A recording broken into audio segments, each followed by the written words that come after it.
శాంతి చర్చలకు సంప్రదింపులు జరుగుతున్న వేళ ఉక్రెయిన్పై మరోసారి రష్యా భీకర దాడి చేసింది. 100కు పైగా డ్రోన్లు 5 క్షిపణులతో దాడి కొనసాగించింది. 42 డ్రోన్లను ధ్వంసం చేసినట్లుగా ఉక్రెయిన్ ప్రకటించింది. ఒకరు మృతి చెందారు. భారీగా ఆస్తి నష్టం వాటిల్లినట్టుగా తెలుస్తోంది.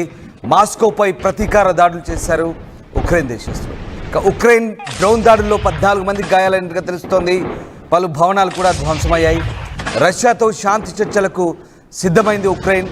అయితే యుద్ధం ముగింపు సమయంలోనే మరోసారి దాడి కొనసాగింది. రష్యా ఉక్రెయిన్ దేశాల మధ్య ఓవైపు శాంతి ఒప్పందానికి సన్నద్ధమవుతుండగా మరోవైపు పరస్పర దాడులు కొనసాగుతున్నాయి.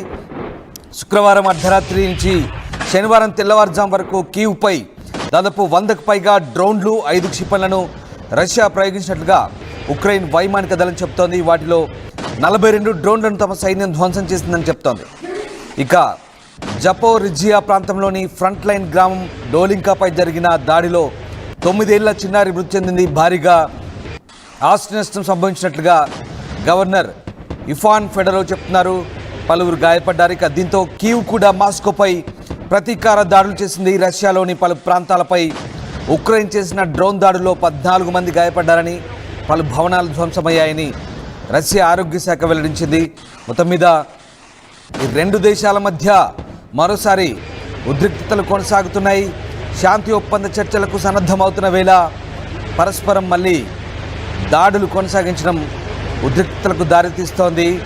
శుక్రవారం అర్ధరాత్రి నుంచి శనివారం తెల్లవారుజాము వరకు మాస్కో అలాగే కీవ్పై దాదాపు 100కు పైగా డ్రోన్లు క్షిపణులను ప్రయోగించినట్టుగా తమ సైన్యం ధ్వంసం చేసినట్టుగా ఉక్రెయిన్ చెప్తున్న పరిస్థితి కనబడుతోంది.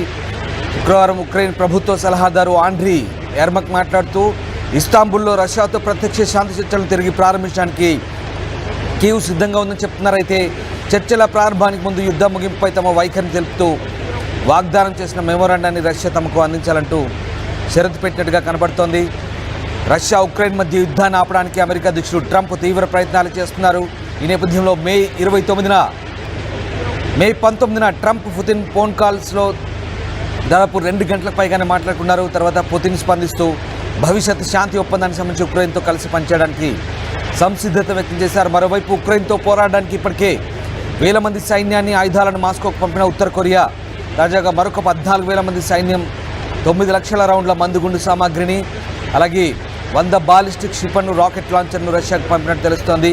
దీంతో యుద్ధం ముగింపుపై గందరగోళ పరిస్థితులు నెలకొన్నాయి. మనం చూస్తున్న ఆ తాజా దృశ్యాలు, స్క్రీన్పై చూస్తున్న తాజా దృశ్యాలు, ఉక్రెయిన్పై రష్యా మరొకసారి భీకర దాడి చేసింది. 100కు పైగా డ్రోన్లు 5 మిస్సైళ్లతో కీవ్పై విరుచుకుపడింది. స్థానికంగా ఉన్నటువంటి గ్రామీణ ప్రాంతాలపై విరుచుపడంతో ఒకసారిగా పెద్ద ఎత్తున బాంబింగ్ చోటు చేసుకుంది. దానికి సంబంధించిన దృశ్యాలు మనం చూస్తున్నాం. ఓవైపు ఇస్తాంబుల్లో రష్యా ఉక్రెయిన్ మధ్య శాంతి చర్చల ప్రతిపాదనలు, సంప్రదింపులు కొనసాగుతున్న వేళ మరోవైపు పరస్పరం దాడులు చేసుకుంటున్నాయి. రష్యా దాడులను తిప్పికొట్టేందుకు ఉక్రెయిన్ కూడా భారీగా దాడులు చేసినట్టుగా తెలుస్తుంది. ఈ దాడిలో రష్యా వైపు నుంచి కూడా 14 మంది గాయపడ్డారు. అయితే రష్యా చేసిన దాడుల్లో ఉక్రెయిన్ వైపు నుంచి భారీగా ఆస్తి నష్టం జరిగినట్టు తెలుస్తుంది. ఒక 9 ఏళ్ల చిన్నారి మృతి చెందినట్టుగా చెప్తున్నారు. శాంతి ఒప్పందానికి ఇరు దేశాలు ఓవైపు సిద్ధమవుతున్నాయి, మరోవైపు పరస్పరం దాడులు కొనసాగుతున్న పరిస్థితి కనబడుతోంది. జపోరిజియా ప్రాంతంలోని ఫ్రంట్ లైన్ గ్రామం డోలింకాపై జరిగిన దాడులకు సంబంధించిన దృశ్యాలు మనం చూస్తున్నాం. రష్యా ఫైటర్ జెట్లు భారీగా బాంబింగ్ చేస్తూ, మిసైళ్లను ప్రయోగిస్తూ విరుచుకుపడుతున్న దృశ్యాలు మనం చూస్తున్నాం. ఉక్రెయిన్లోని ఓ ప్రాంతంలో ఫ్రంట్ లైన్ గ్రామంలో రష్యా జరుపుతున్న దాడులకు సంబంధించిన దృశ్యాలవి. 100కు పైగా డ్రోన్లను ప్రయోగించింది రష్యా. మరోవైపు ఈ దాడులను తిప్పికొట్టేందుకు మాస్కోపై ఉక్రెయిన్ కూడా ప్రతీకార దాడులు చేసింది. రష్యాలోని పలు ప్రాంతాలపై డ్రోన్ దాడులు చేసింది. ఈ దాడుల్లో 14 మంది గాయపడ్డట్టుగా రష్యా ఆరోగ్య శాఖ వెల్లడిస్తోంది. రష్యా ఉక్రెయిన్ యుద్ధం మొదలై దాదాపు 3 సంవత్సరాలు కావస్తోంది. 3 సంవత్సరాల పైగా కొనసాగుతున్న ఈ యుద్ధంలో ఇటీవలే శాంతి చర్చల ఒప్పందం కూడా జరిగే పరిస్థితులు కలుగుతున్న నేపథ్యంలో తాజాగా రష్యా అధ్యక్షుడిపై హత్యా ప్రయత్నంతో ఒక్కసారిగా రష్యా మరొకసారి రెచ్చిపోయింది. ఉక్రెయిన్పై దాడులకు తెగబడుతోంది. ఈ నేపథ్యంలోనే మరోవైపు ఉక్రెయిన్ కూడా ప్రతీకార దాడులు చేస్తున్న పరిస్థితి కనబడుతుంది. అమెరికా మధ్యవర్తిత్వంతో శాంతి చర్చల ప్రక్రియ కొనసాగుతుందని చెప్తున్న వేళ మరోవైపు అటు అమెరికా అధ్యక్షుడు డొనాల్డ్ ట్రంప్ కూడా తాను యుద్ధాన్ని ఆపుతానంటూ చెప్తున్న వేళ ప్రస్తుతం ఈ దాడులు పరస్పరం కొనసాగుతున్నాయి.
మీరు చూస్తున్న దృశ్యాలు తాజా దాడి దృశ్యాలు. ఉక్రెయిన్పై రష్యా చేసిన డ్రోన్ దాడికి సంబంధించిన దృశ్యాలు మనం చూస్తున్నాం. మరోవైపు ఉక్రెయిన్ కూడా ప్రతీకార దాడులు చేసింది. ఈ దాడిలో 14 మంది రష్యన్లు గాయపడ్డట్టుగా తెలుస్తోంది. అలాగే పలు భవనాలు ధ్వంసమైనట్టుగా కూడా రష్యా ప్రకటించుకుంది. మరోవైపు ఉక్రెయిన్పై చేసిన దాడిలో 9 ఏళ్ల చిన్నారి చనిపోయినట్టుగా ఉక్రెయిన్ వెల్లడిస్తుంది. మొత్తం మీద రష్యా ఉక్రెయిన్ మధ్య యుద్ధాన్ని ఆపడానికి అటు అమెరికా అధ్యక్షుడు ట్రంప్ తీవ్ర ప్రయత్నాలు చేస్తున్నారు. ఈ నేపథ్యంలో ట్రంప్ పుతిన్తో ఫోన్ కాల్ కూడా మాట్లాడారు. మరోవైపు జెలెన్స్కీతో కూడా ఎప్పటికప్పుడు సంప్రదింపులు జరుపుతున్నారు. ఈ నేపథ్యంలో రష్యా అధ్యక్షుడిపై ఓవైపు ట్రంప్ కూడా విరుచుకుపడుతున్న పరిస్థితి కనబడుతుంది. తాజా దాడుల నేపథ్యంలో పుతిన్ పిచ్చివాడిలా ప్రవర్తిస్తున్నాడంటూ ట్రంప్ విమర్శించడం, ట్రంప్ వ్యాఖ్యల్ని రష్యా క్రెమ్లిన్ తీవ్రంగా ఖండించడంతో ఒక్కసారిగా మళ్ళీ వాతావరణం వేడెక్కింది.